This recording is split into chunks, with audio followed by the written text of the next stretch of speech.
नमस्कार, मैं हूं अंकुर और आप देख रहे हैं सत्य हिंदी। सत्य हिंदी के बुलेटिन में एक नजर अब तक की सुर्खियों पर। संसद के बजट सत्र से पहले सर्वदलीय बैठक में विपक्षी दलों ने अडानी ग्रुप पर हेरफेर के आरोप लगाने वाली हिंडनबर्ग की रिपोर्ट को लेकर संसद में चर्चा की मांग की। इसके अलावा राज्यपालों के द्वारा विपक्षी शासित राज्यों में संघीय ढांचे पर हमले को लेकर भी चर्चा की मांग की। बता दें, संसद का बजट सत्र 31 जनवरी यानी कल से शुरू हो रहा है। कल राष्ट्रपति द्रौपदी मुर्मू द्वारा संयुक्त सत्र को संबोधित किया जाएगा। इसके बाद 1 फरवरी को बजट पेश किया जाएगा। आम आदमी पार्टी, राष्ट्रीय जनता दल, भारत राष्ट्र समिति, भारतीय कम्युनिस्ट पार्टी मार्क्सवादी और भारतीय कम्युनिस्ट पार्टी ने एसबीआई और एलआईसी को लेकर अडानी ग्रुप के उच्च जोखिम को देखते हुए सरकार से जवाब मांगा। बैठक में कांग्रेस का कोई प्रतिनिधि मौजूद नहीं था क्योंकि वो श्रीनगर में भारत जोड़ो यात्रा के समापन समारोह में शामिल थे। बैठक में 27 राजनीतिक दलों के कुल 37 नेता उपस्थित रहे। एलआईसी ने सोमवार को कहा कि वो अमेरिकी शॉर्ट सेलर द्वारा तीखी आलोचना पर अडानी समूह के जवाब की समीक्षा कर रहा है और कुछ दिनों के भीतर समूह के प्रबंधन के साथ बातचीत करेगा।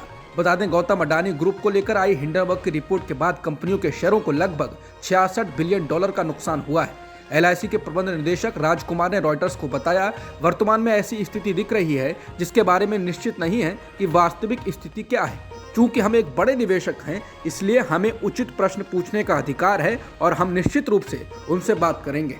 हिंडनबर्ग की रिपोर्ट आने के बाद अडानी ग्रुप लगातार इसको झूठ और निराधार बता रहा है। इस बीच अडानी समूह की सफाई पर हिंडनबर्ग रिसर्च ने सोमवार को कहा कि धोखाधड़ी को राष्ट्रवाद या एक सदी हुई प्रतिक्रिया से झुटलाया नहीं जा सकता है। अडानी समूह ने मूल रूप से उठाए गए हर प्रमुख आरोप को नजरअंदाज कर दिया है। बता दें, अडानी ने रविवार को हिंडनबर्ग रिसर्च के आरोपों का जवाब 413 पेज की रिपोर्ट जारी करके दिया था। इसके बाद हिंडनबर्ग ने कहा है, अडानी समूह ने भारत की सफलता के साथ अपने चेयरमैन गौतम अडानी की तेजी से बढ़ती संपत्ति को मिलाकर बताया है, जो भ्रमित करने की कोशिश है। हम असहमत हैं। हम मानते हैं कि भारत एक जीवंत लोकतंत्र और एक रोमांचक भविष्य के साथ एक उभरती हुई महाशक्ति है। हिंडनबर्ग ने कहा, हम ये भी मानते हैं कि अडानी समूह भारत के भविष्य को रोक रहा है और भारतीय झंडे की आड़ में भारत को लूट रहा है। हिंडनबर्ग रिसर्च ने कहा कि मूल मुद्दों से ध्यान हटाने की कोशिश की गई और इसके बजाय एक राष्ट्रवादी कहानी को हवा दी गई।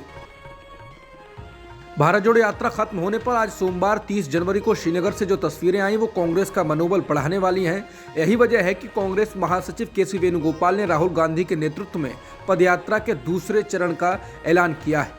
इंडियन एक्सप्रेस अखबार से बातचीत में केसी वेणुगोपाल ने कहा कि कांग्रेस का हाथ से हाथ जोड़ो अभियान शुरू हो चुका है। ये 3 महीने तक चलेगा, जिसमें हमारे नेता और कार्यकर्ता भारत जोड़ो यात्रा, इसकी सफलता और देश की राजनीतिक स्थिति का संदेश घर घर तक पहुंचाएंगे। इसके तहत जिला स्तरीय और राज्य स्तरीय सम्मेलन और रैलियां होंगी और इस अभियान के बाद निश्चित रूप से भारत जोड़ो यात्रा का दूसरा चरण होगा। हमें अभी ये तय करना है कि इसे कैसे किया जाना चाहिए। फाइनल डिजाइन तो नहीं बन उन्होंने कहा कि फाइनल डिजाइन तो नहीं बना है, लेकिन दूसरा चरण जरूर होगा जिसमें राहुल गांधी शामिल होंगे। पार्टी में कई तरह के विचार हैं, लेकिन दूसरा चरण जरूर होगा। उन्होंने कहा कि कांग्रेस पूरे साल मैदान में रहेगी। भारत जोड़ो यात्रा के समापन समारोह में आज राहुल गांधी का एक और नया अवतार नजर आया। दरअसल श्रीनगर में बीते दिन से हो रही बर्फबारी के कारण यात्रा के समापन समारोह को समेटने का खतरा मंडराने लगा था, लेकिन राहुल गांधी ने बर्फबारी को अनदेखा किया और बर्फबारी के बीच ही भाषण दिया। बर्फ पड़ती रही और राहुल बोलते रहे। शेर कश्मीर स्टेडियम में सभा को भारत जोड़ो यात्रा के समापन के मौके पर आयोजित किया गया था। इस दौरान राहुल गांधी ने कश्मीरियों के सामने भावुक भाषण दिया और उनके दिलों को छूने की कोशिश की। इसके अलावा पीएम मोदी और अमित शाह को जम्मू कश्मीर में यात्रा करने की चुनौती भी दी। बता दें, इससे पहले राहुल गांधी का बेंगलुरु से ऐसा दृश्य आया था जब वहां बारिश हो रही थी और राहुल बारिश के बीच ही भीड़ को संबोधित करते रहे थे। वहीं आज के राहुल के भाषण में भी नफरत मिटाने और मोहब्बत की दुकान खोलने की बात नजर आई। रैली में विपक्षी दलों DMK, NC, PDP, CPI, RSP और आईयूएमएल के प्रतिनिधियों ने भाग लिया। समापन समारोह में बसपा सांसद श्याम सिंह यादव भी निजी हैसियत में शामिल हुए। कश्मीर में भारी बर्फबारी के बीच भारत जोड़ो यात्रा के समापन समारोह में भाषण देते हुए राहुल गांधी ने यात्रा के दौरान देश के लोगों के साथ मिले अनुभव को भी साझा किया। राहुल ने कहा कि यात्रा के दौरान एक वक्त जब पैर में दर्द हो रहा था तो लगा कि यह मुश्किल है, नहीं चल पाऊंगा, लेकिन उस वक्त एक बच्ची दौड़ती हुई आई और बोली, मैंने तुम्हारे लिए कुछ लिखा है, अभी मत पढ़ो, बाद में पढ़ना। उसने लिखा था, आपके घुटनों में दर्द है, जब आप उस पर वजन डालते हैं तो ये और दर्द होता है। मैं आपके साथ नहीं चल सकती क्योंकि मेरे माता पिता नहीं चलने दे रहे, लेकिन मैं दिल में आपके साथ चल रही हूँ।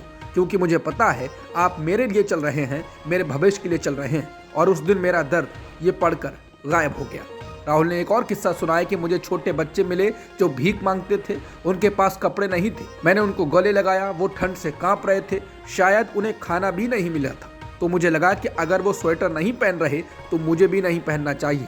इस दौरान राहुल गांधी ने महिलाओं के साथ मिला अनुभव भी साझा किया कि कैसे बहुत सारी महिलाएं मिलकर रो रही थीं। उनमें बहुत सी ऐसे महिलाएं भी शामिल थीं कि उनके साथ बलात्कार हुआ, उनका उत्पीड़न किया गया था। राहुल ने कहा कि अगर मैं उनसे पूछता कि पुलिस को बता दूं तो वो कहती नहीं, बस आपको बताना था, पुलिस को बताएंगे तो बहुत कुछ नुकसान होगा। राहुल ने कहा कि उन्होंने इस यात्रा से बहुत कुछ देश को जाना और समझा है। राहुल गांधी ने कहा कि मैं कश्मीर की ओर आते हुए सोच रहा था कि इसी रास्ते पर मैं नीचे से ऊपर आ रहा हूं और इसी रास्ते से सालों पहले मेरे रिश्तेदार ऊपर से नीचे आए, कश्मीर से इलाहाबाद गंगा की ओर गए थे। मुझे ऐसा लग रहा था कि मैं वापस अपने घर जा रहा हूं। राहुल ने कहा कि मैं हमेशा सरकारी घर में रहा, मेरे लिए ये ढांचे घर नहीं है, मेरे लिए जीने का तरीका घर है, जिसे आप कश्मीरियत कहते हैं, उसे मैं अपना घर मानता हूँ। राहुल ने कहा कि मेरे परिवार ने यहाँ गंगा से जमुनी तहजीब को ले जाकर देश में फैलाया। राहुल ने कहा कि मुझे सुरक्षा बलों ने कहा कि आपको आखिरी 4 दिनों में कश्मीर में गाड़ी से जाना चाहिए। प्रशासन ने कहा कि अगर आप पैदल चलेंगे तो आपके ऊपर ग्रेनेड फेंके जाएंगे। राहुल ने कहा कि मैंने सोचा कि मैं अपने घर वापस जा रहा हूँ, 4 दिन पैदल चलूंगा, अपने घर के जो लोग हैं उनके बीच चलूंगा। मैंने सोचा कि जो मुझसे नफरत करते हैं उनको क्यों ना मैं एक मौका दूं कि मेरी सफ़ेद टी शर्ट का रंग बदल दें, लाल कर दें, क्योंकि मेरे परिवार ने मुझे सिखाया है, गांधी जी ने मुझे सिखाया है कि अगर जीना है तो डरे बिना जीना है, नहीं तो जीना नहीं है। तो मैंने मौका दिया कि मैं 4 दिन चलूंगा, बदल दो टी शर्ट का रंग, कर दो लाल। मगर जम्मू कश्मीर के लोगों ने मुझे हैंड ग्रेनेड नहीं, दिल खोल के प्यार दिया, गले लगाया। उन सब ने मुझे अपना माना और प्यार से बच्चों ने, बुजुर्गों ने आंसुओं से मेरा स्वागत किया।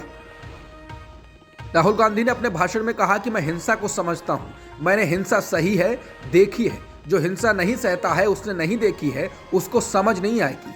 जैसे मोदी जी हैं, अमित शाह हैं, आरएसएस के लोग हैं, उन्होंने हिंसा नहीं देखी, डरते हैं। यहाँ पर हम 4 दिन पहले चले, मैं आपको गारंटी देता हूँ कि बीजेपी का कोई नेता ऐसा नहीं चल सकता। इसलिए नहीं कि जम्मू कश्मीर के लोग उनको चलने नहीं देंगे, इसलिए क्योंकि वो डरते हैं।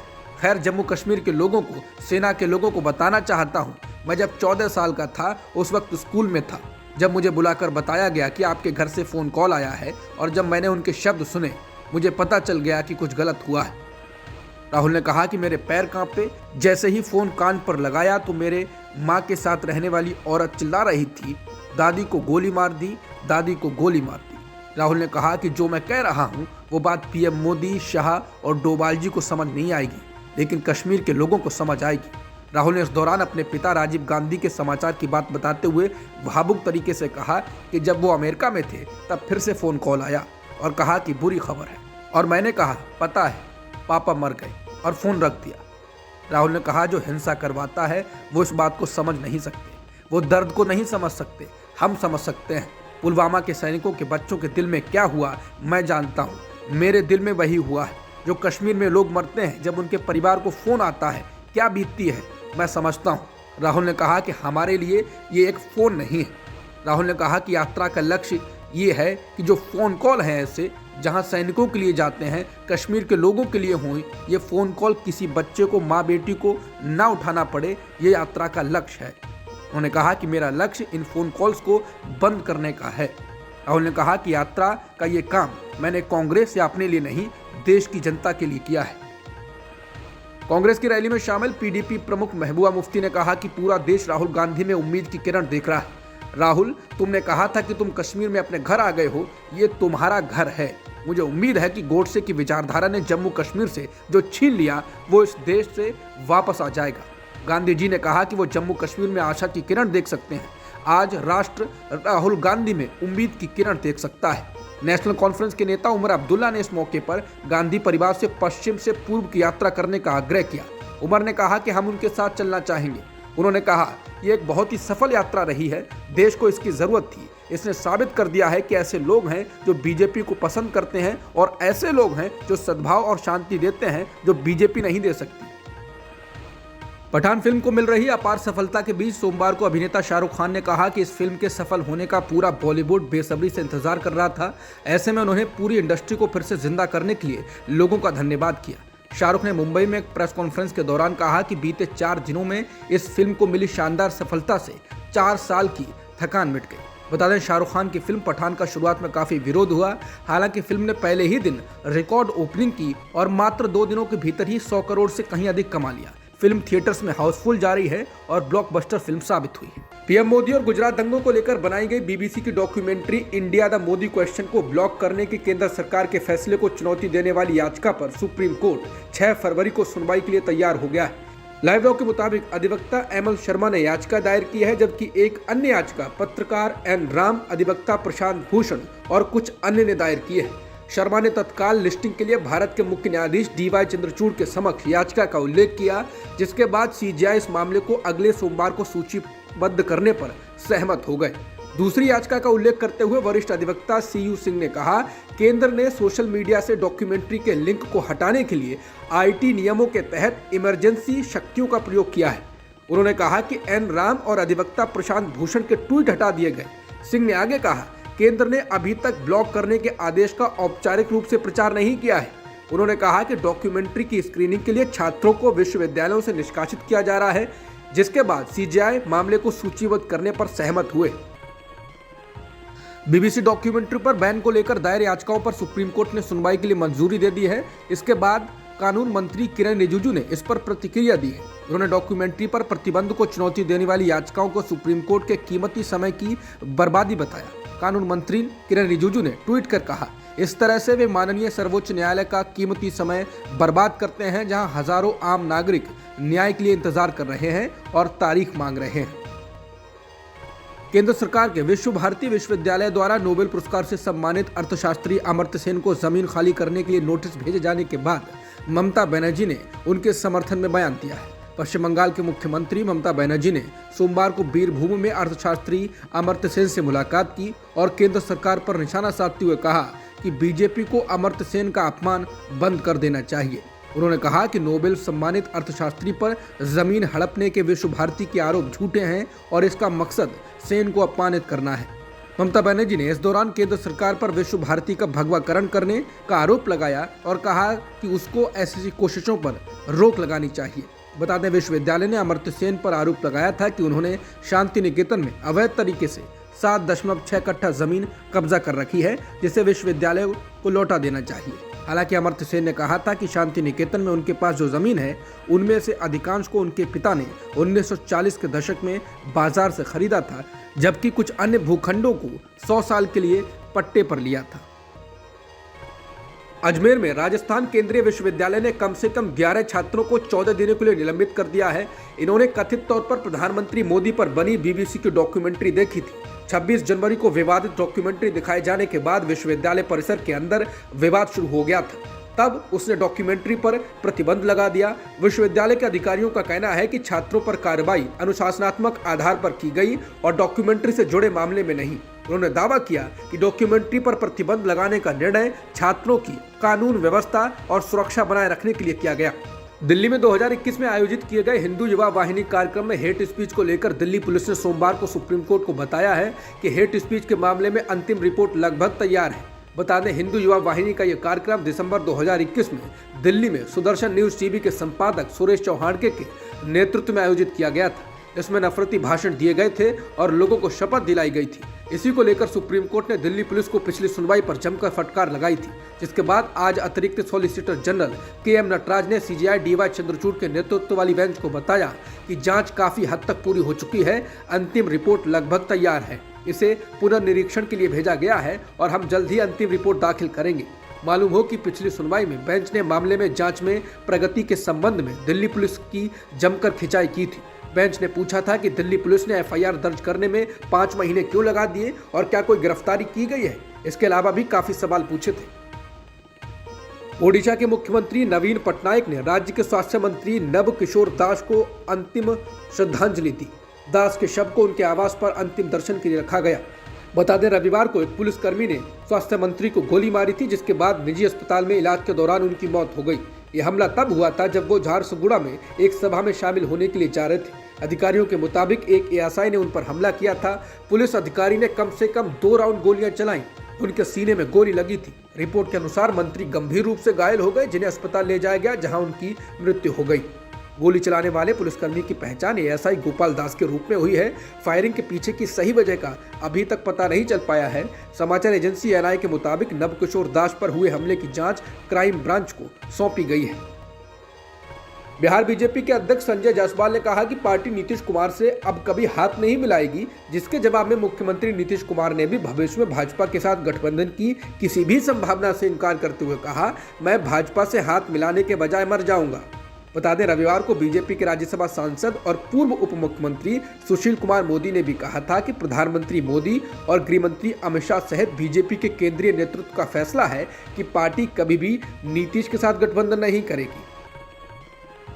गुजरात की एक अदालत ने सोमवार को स्वयंभू संत आसाराम को 2013 के एक यौन उत्पीड़न मामले में दोषी ठहराया। आसाराम को आज दोषी करार देने वाली गांधीनगर की सत्र अदालत मंगलवार को मामले में सजा सुनाएगी। आसाराम पर सूरत की एक महिला ने लगभग 10 साल पहले अहमदाबाद के मोटेरा में उनके आश्रम में बार बार बलात्कार करने का आरोप लगाया था। आसाराम का बेटा नारायण साईं भी इस मामले में आरोपी था। मामले में आसाराम की पत्नी लक्ष्मी, बेटी भारती और 4 महिला अनुयायियों ध्रुवबेन, निर्मला, जस्सी और मीरा को भी आरोपी बनाया गया था। इन सभी को गांधीनगर की कोर्ट ने बरी कर दिया था।